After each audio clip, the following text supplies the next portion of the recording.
Salam dan bahagia. Perkenalkan, nama saya Faisal Khalilur Rahman dengan NIM 2019 008123 dari Fakultas Ekonomi Program Studi Manajemen. Pada kesempatan kali ini saya akan mempresentasikan tugas akhir skripsi saya yang berjudul Analisis Pengaruh User Interface, User Experience, promo gratis ongkir dengan preferensi penggunaan aplikasi e-commerce sebagai variable intervening. Perkembangan teknologi dan internet sekarang ini telah mempengaruhi cara manusia dalam melakukan kegiatan bisnis, terutama teknologi internet. Salah satu dampak dari kemajuan teknologi internet adalah kehadiran dari platform e-commerce seperti Tokopedia. E-commerce sendiri merupakan sebuah platform digital berupa website atau mobile apps yang berfungsi sebagai media penjualan dan tempat bertransaksi antara penjual dan juga pembeli. E-commerce sendiri telah mengalami perkembangan yang pesat dalam beberapa dekade terakhir. Berdasarkan data dari Badan Pusat Statistik, ada 34,10% usaha yang melakukan kegiatan di platform e-commerce hingga 15 September 2022. Persentase itu meningkat dibandingkan dengan 31 Desember 2021 yang sebesar 32,23%. Penelitian terdahulu yang dilakukan oleh Irma Marpaung pada tahun 2023 menjelaskan bagaimana pengaruh iklan, sistem cash on delivery, promo gratis ongkir terhadap keputusan pembelian di TikTok Shop. Berdasarkan hasil pengujian secara parsial menyatakan bahwa variabel promo gratis ongkir berpengaruh signifikan terhadap keputusan pembelian pada TikTok Shop. Kemudian penelitian lain dari Rusni dan Solihin tahun 2022 menyatakan bahwa pengaruh motivasi, belanja hedonis, diskon, dan harga, serta kredit ongkir terhadap keputusan pembelian. Hasilnya didapatkan bahwa kredit ongkos kirim tidak berpengaruh terhadap keputusan pembelian. Dari dua penelitian terdahulu tersebut terdapat dua perbedaan. Perbedaan yang pertama adalah yaitu bahwa promo gratis ongkir berpengaruh terhadap keputusan pembelian. Kemudian penelitian berikutnya di mana gratis ongkos kirim tidak berpengaruh terhadap keputusan pembelian. Dari adanya riset gap tersebut, maka peneliti menambahkan variabel intervening, yaitu preferensi penggunaan aplikasi e-commerce untuk mengatasi research gap tersebut. Berikutnya masuk kepada kajian teori, pengertian dari teknologi acceptance model. Model penerimaan teknologi atau teknologi acceptance model adalah salah satu model yang umumnya digunakan untuk menjelaskan penerimaan pengguna terhadap penggunaan sistem informasi teknologi. Teknologi acceptance model merupakan salah satu jenis teori yang menggunakan pendekatan teori perilaku atau behavioral theory yang banyak digunakan untuk mengkaji proses adopsi teknologi informasi. Yang berikutnya adalah user interface. User interface atau juga disebut dengan human machine interface adalah informasi visual yang berfungsi sebagai penjembatan antara suatu sistem dengan penggunanya atau usernya. Bentuk komunikasi antara pengguna dan komputer bersifat dua arah. Seorang pengguna akan memberikan data dan instruksi pada sebuah komputer, lalu komputer akan memberikan informasi tersebut kembali kepada pengguna. User interface sendiri menggabungkan konsep visual, desain interaksi, dan infrastruktur informasi. Perlu diketahui juga, di dalam sebuah sistem aplikasi atau software, terdapat ribuan barisan kode pemrograman yang tersusun. Barisan kode pemrograman tersebut merupakan bagian dari unsur yang terbentuk di dalam software atau website tersebut. Barisan kode tersebut memiliki beberapa perintah sesuai dengan fungsinya masing-masing. Nah, disinilah peran dari user interface untuk memvisualisasikan barisan-barisan kode tersebut dan supaya bisa diakses oleh pengguna secara mudah. Pada gambar di samping dapat dilihat bahwa gambar tersebut merupakan tampilan dari aplikasi Tokopedia sendiri yang merupakan user interface dari Tokopedia. Di dalam aplikasi tersebut terdapat beberapa fitur dan gambar visual berupa saldo GoPay, kemudian ada lagi promo, kemudian ada lagi kategori produk, terus kemudian ada diskon, official store, dan kita juga bisa melakukan pencarian produk pada kolom di atas.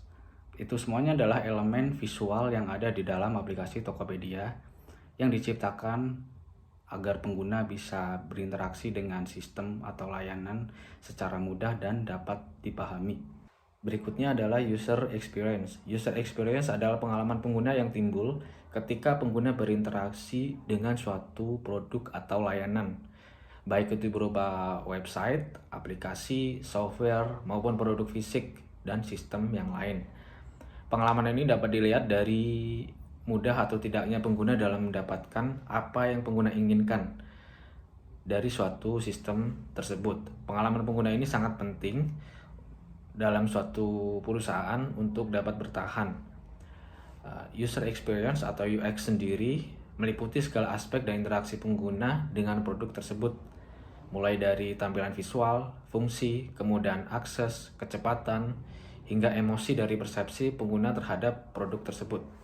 Yang berikutnya adalah promo gratis ongkir. Promo gratis ongkir adalah bentuk lain dari promosi penjualan yang menggunakan berbagai insentif untuk merangsang pembelian produk sesegera mungkin dan meningkatkan kuantitas dari pembelian produk tersebut. Perlu diketahui bahwa ketika kita berbelanja di sebuah platform e-commerce, maka akan ada biaya pengiriman yang dibebankan kepada pengguna. Nah, biaya pengiriman inilah yang sering kali dijadikan sebagai promo oleh aplikasi e-commerce untuk menjalin pengguna sebanyak mungkin dan juga merangsang keputusan pembelian dari pengguna tersebut. Yang berikutnya adalah preferensi penggunaan aplikasi e-commerce. Menurut Kamus Besar Bahasa Indonesia, preferensi adalah pilihan, kesukaan, kecenderungan, atau hal yang didahulukan dan diprioritaskan dari hal-hal yang lain. Dengan begitu, maka preferensi penggunaan aplikasi e-commerce merupakan kecenderungan atau pilihan individu dalam menggunakan aplikasi e-commerce untuk melakukan transaksi jual beli secara online.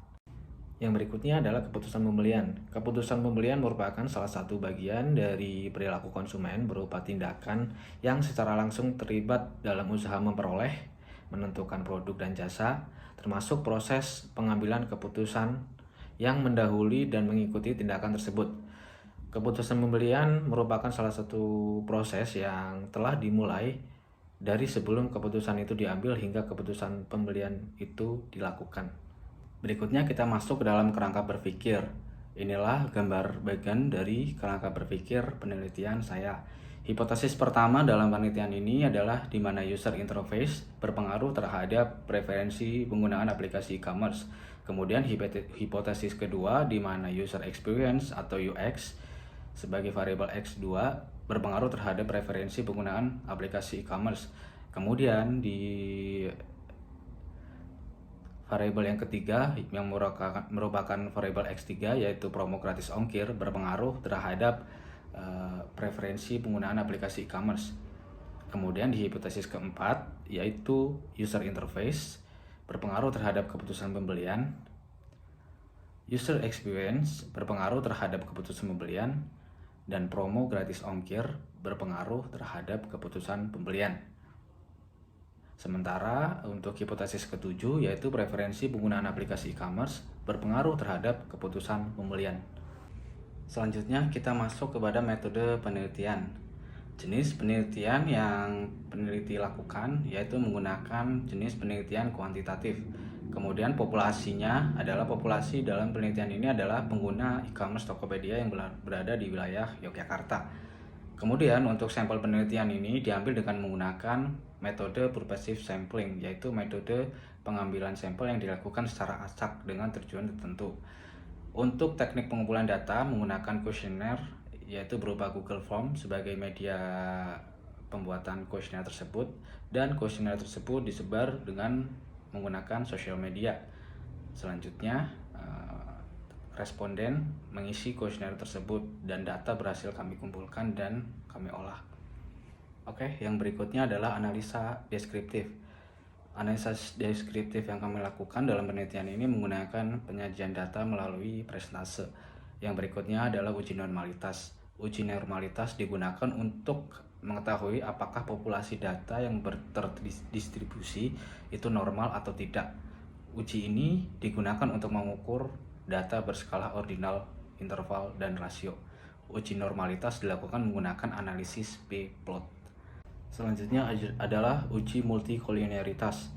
Uji multikolinearitas digunakan untuk mengetahui ada atau tidaknya hubungan linear antar variabel independen dalam model regresi. Kemudian berikutnya adalah uji heterokedastisitas. Uji heterokedastisitas merupakan uji yang bertujuan untuk menguji apakah dalam sebuah model persamaan regresi terjadi ketidaksamaan atau variance dari residual suatu pengamatan ke pengamatan yang lain.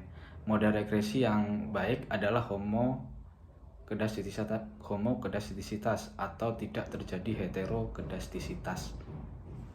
Yang berikutnya adalah uji T. Uji T adalah uji parsial. Uji T digunakan untuk menguji seberapa besar pengaruh variabel independen terhadap variabel dependen. Uji T ini disebut juga dengan uji signifikan individual, di mana uji ini menunjukkan seberapa jauh pengaruh dari variabel independen terhadap variabel dependen secara parsial. Uji T pada penelitian ini dilakukan menggunakan dua jalur. Jalur pertama yaitu untuk mengidentifikasi, untuk mengetahui pengaruh dari variabel X1, X2, dan X3 terhadap variabel Z. Kemudian jalur kedua atau model kedua yaitu untuk mengidentifikasi dan mengetahui pengaruh dari hubungan variabel X1, X2, X3, dan variabel Z terhadap variabel Y. Yang berikutnya adalah uji Sobel. Uji Sobel dalam penelitian ini digunakan untuk mengetahui pengaruh variabel mediasi, yaitu preferensi penggunaan aplikasi e-commerce. Suatu variabel disebut dengan variabel intervening jika variabel tersebut memengaruhi hubungan antara variabel independen dan juga variabel dependen. Pengujian hipotesis mediasi dapat dilakukan dengan prosedur yang dikembangkan oleh Sobel pada tahun 1982. Uji Sobel dilakukan dengan cara menguji tidak langsungnya hubungan dari pengaruh variabel X terhadap variabel Y melalui variabel Z. Berikutnya kita masuk kepada hasil dan pembahasan. Pembahasan yang pertama adalah analisa deskriptif, yaitu jenis kelamin. Berdasarkan data yang kami sajikan tersebut, dari 183 responden, terdapat 84 responden mewakili 45% yang berjenis kelamin laki-laki. Kemudian ada 96 responden mewakili 52,5% yang berjenis kelamin perempuan. Maka dapat dipastikan bahwa mayoritas pengguna aplikasi Tokopedia di wilayah Yogyakarta ini berdasarkan data yang kami dapatkan adalah berjenis kelamin perempuan. Berikutnya kita masuk pada data usia atau umur. Berdasarkan data yang kami dapatkan, dapat diketahui bahwa pengguna Tokopedia di wilayah Yogyakarta yang berusia 20 tahun, kurang dari 20 tahun, yaitu berjumlah 40 orang dengan 21,9%. Pengguna Tokopedia di wilayah Yogyakarta dengan usia 21 sampai 25 tahun itu berjumlah 91 orang dengan persentase 49,7%. Pengguna dengan usia 25 sampai 30 tahun berjumlah 22 dengan persentase 12%. Kemudian pengguna dengan usia lebih dari 30 tahun yaitu berjumlah 27, mewakili 14,8% dari populasi. Maka dapat dipastikan bahwa mayoritas dari pengguna Tokopedia di wilayah Yogyakarta yaitu berusia 21 sampai 25 tahun. Baiklah, selanjutnya kita masuk kepada bagian data pendidikan dari responden kami. Dari data yang kami dapatkan ini, kita bisa melihat bahwa responden dengan tingkat pendidikan sekolah dasar itu sebanyak 1 orang, mewakili 0,5%. Kemudian ada pendidikan dengan tingkat SMP sebanyak 2 orang, yaitu mewakili 1,1%.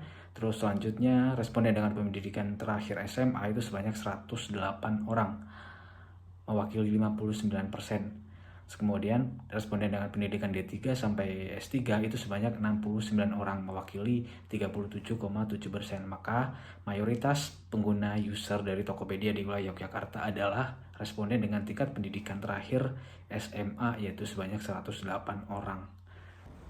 Yang berikutnya adalah data terkait dengan pekerjaan. Berdasarkan data yang kami dapatkan, pelajar atau mahasiswa memiliki prestasi sebanyak 49,7% dengan jumlah sebanyak 91 orang.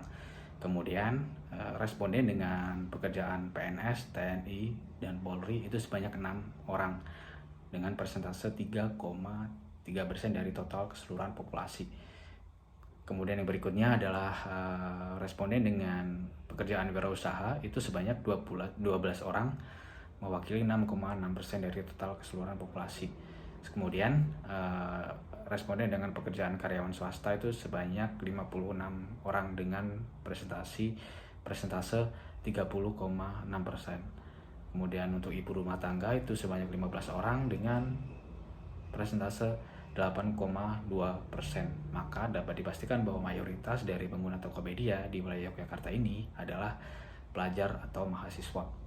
Yang berikutnya adalah data terkait dengan pengeluaran, yaitu pengeluaran yang dilakukan oleh responden ketika mereka berbelanja di Tokopedia. Seberapa besar yang mereka keluarkan dalam berbelanja ada di data dalam penelitian kami. Data dalam penelitian kami menunjukkan bahwa sebanyak 79,8% responden mengeluarkan kurang dari 500.000 saat berbelanja di Tokopedia. Kemudian 26 responden dengan persentase 14,2% mengeluarkan 500.000 sampai dengan 1 juta saat berbelanja di Tokopedia. Dan terdapat 8 responden dengan persentase 4,4% mengeluarkan lebih dari 1 juta saat berbelanja di Tokopedia. Dari sini dapat ditarik kesimpulan bahwa mayoritas responden yang berbelanja di Tokopedia mengeluarkan kurang dari 500.000 saat berbelanja. Yang berikutnya adalah uji normalitas.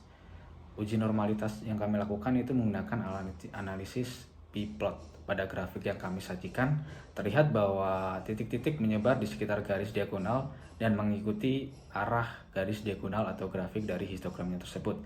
Ini menunjukkan bahwa data yang kami sajikan itu terdistribusi normal. Baik, selanjutnya kita masuk kepada bagian uji multikolineritas. Uji multikolineritas sendiri diukur dengan cara melihat nilai inflation factor atau VIF-nya. Pada bagian model regresi, jika nilai VIF-nya itu tidak lebih dari 10 dan nilai signifikasinya itu lebih dari 0,1, maka dapat dikatakan lolos dari uji multikolineritas atau tidak terjadi gejala multikolineritas. Baiklah, kita lihat pada tabel di samping ini. Di sini kita bisa melihat bahwa nilai VIF pada variable user interface adalah sebanyak 2,357. Kemudian nilai VIF dari user experience adalah 2,475. Sementara nilai VIF untuk variabel promo gratis ongkir adalah 1,906, di mana ketiga variabel tersebut nilai signifikasinya itu lebih dari 0,1. Maka dapat dipastikan tidak terjadi gejala multikolineritas. Yang berikutnya adalah uji heterokedastisitas. Berdasarkan hasil output dari SPSS, yaitu gambar scatter plot yang kami sajikan, terlihat bahwa titik-titik menyebar secara acak dan tidak membentuk pola tertentu yang jelas, serta tersebar merata baik di atas maupun di bawah angka 0. Maka dapat disimpulkan bahwa variabel independen di atas tidak terjadi gejala heterokedastisitas. Selanjutnya kita masuk kepada bagian uji T. Uji T yang kita lakukan itu menggunakan dua jalur. Model atau jalur pertama yang kami lakukan hasilnya adalah pengaruh user interface terhadap preferensi penggunaan aplikasi e-commerce.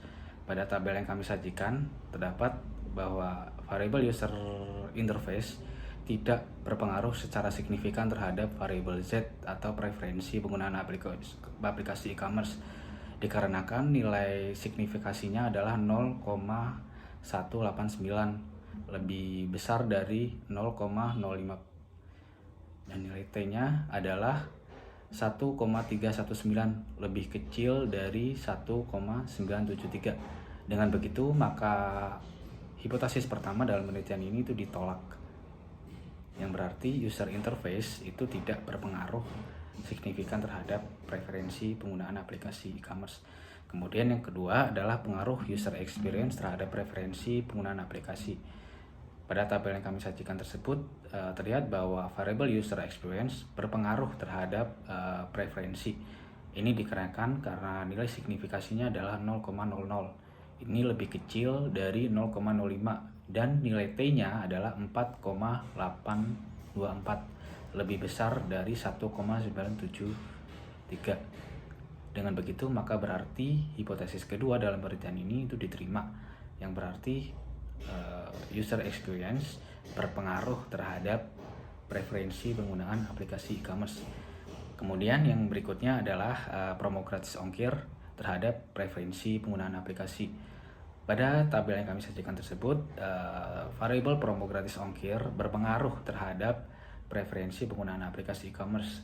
Ini dikarenakan nilai signifikasinya adalah 0,00, lebih besar dari 0,05 dan nilai T-nya adalah 7,600, lebih besar dari 1,973, yang berarti hipotesis ketiga dalam penelitian ini diterima, yang berarti bahwa terdapat pengaruh positif antara promo gratis ongkir terhadap preferensi.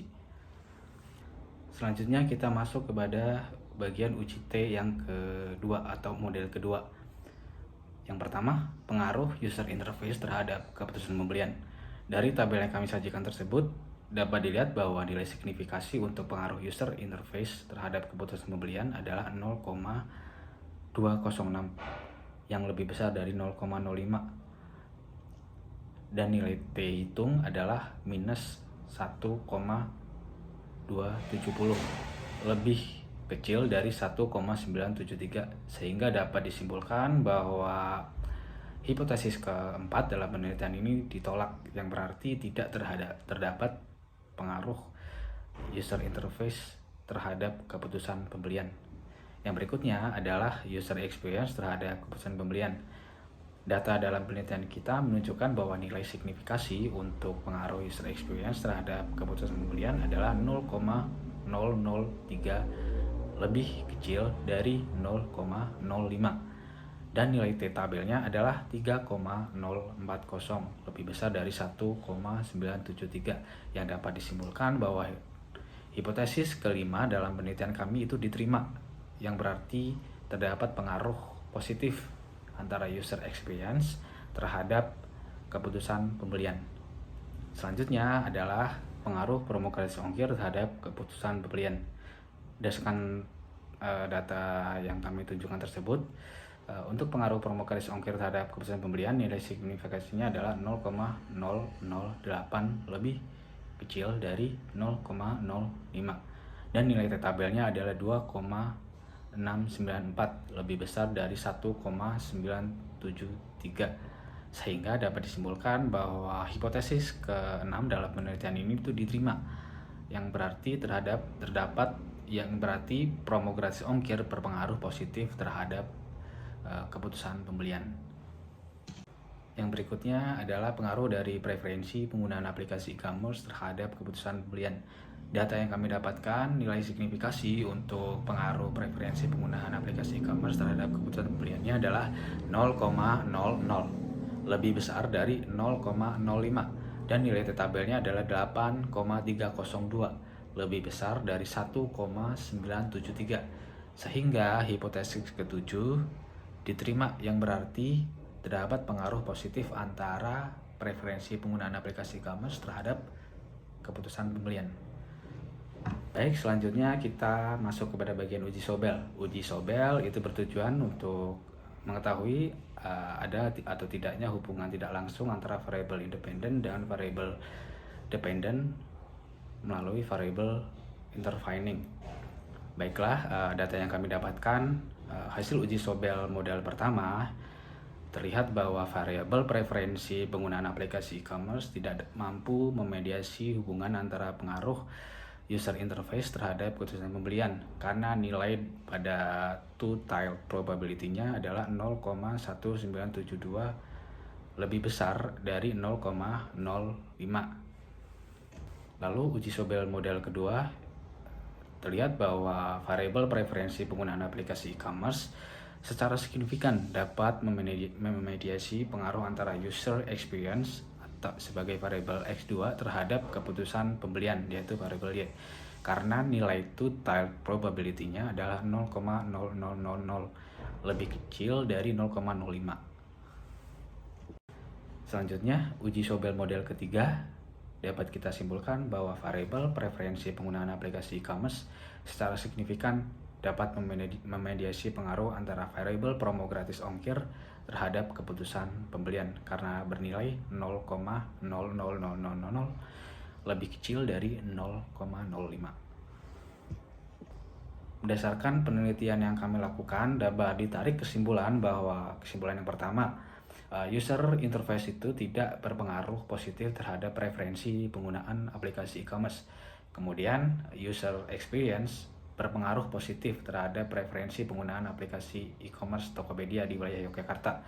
Kemudian, promo gratis ongkir itu berpengaruh positif terhadap preferensi penggunaan aplikasi e-commerce Tokopedia di wilayah Yogyakarta. Kemudian, user interface tidak berpengaruh positif terhadap keputusan pembelian Tokopedia di wilayah Yogyakarta. Kemudian yang berikutnya, user experience itu berpengaruh positif. Selanjutnya, promo gratis ongkir itu memiliki pengaruh yang positif terhadap keputusan pembelian. Kemudian preferensi penggunaan aplikasi e-commerce memiliki pengaruh yang positif terhadap keputusan pembelian Tokopedia di wilayah Yogyakarta. Selanjutnya untuk mediasinya, variabel preferensi penggunaan aplikasi e-commerce itu tidak mampu memediasi pengaruh antara variabel user interface terhadap keputusan pembelian. Kemudian yang kedua, variabel preferensi penggunaan aplikasi e-commerce secara signifikan dapat memediasi pengaruh antara user experience terhadap keputusan pembelian. Selanjutnya lagi, variabel preferensi penggunaan aplikasi e-commerce secara signifikan mampu memediasi pengaruh antara variabel promo gratis ongkir terhadap keputusan pembelian. Berikutnya, saran bagi peneliti untuk Tokopedia-nya sendiri adalah hendaknya memperbaiki user interface dikarenakan variabel user interface tidak signifikan mempengaruhi preferensi penggunaan aplikasi e-commerce dan juga keputusan pembelian. Maka user interface-nya itu harus diperbagus lagi supaya user sendiri itu bisa merasa lebih nyaman ketika user berselancar di Tokopedia dan berbelanja di Tokopedia. Selanjutnya, saran dari peneliti bagi penelitian yang lain adalah yang pertama, menambah variabel intervening misalnya shopping enjoyment untuk memediasi hubungan antara user interface terhadap preferensi. Yang kedua adalah variabel intervening misalnya usability untuk memediasi hubungan antara user interface terhadap preferensi. Yang berikutnya, menambah variabel intervening misalnya kenyamanan pengguna untuk memediasi hubungan antara variabel user experience terhadap preferensi penggunaan aplikasi e-commerce. Baiklah, sekalian saja penelitian yang kami lakukan. Mohon maaf jika ada kesalahan dalam bertutur kata melalui sajian presentasi video yang kami sajikan ini. Terima kasih atas waktu dan kesempatannya. Wassalamualaikum warahmatullahi wabarakatuh. Salam dan bahagia.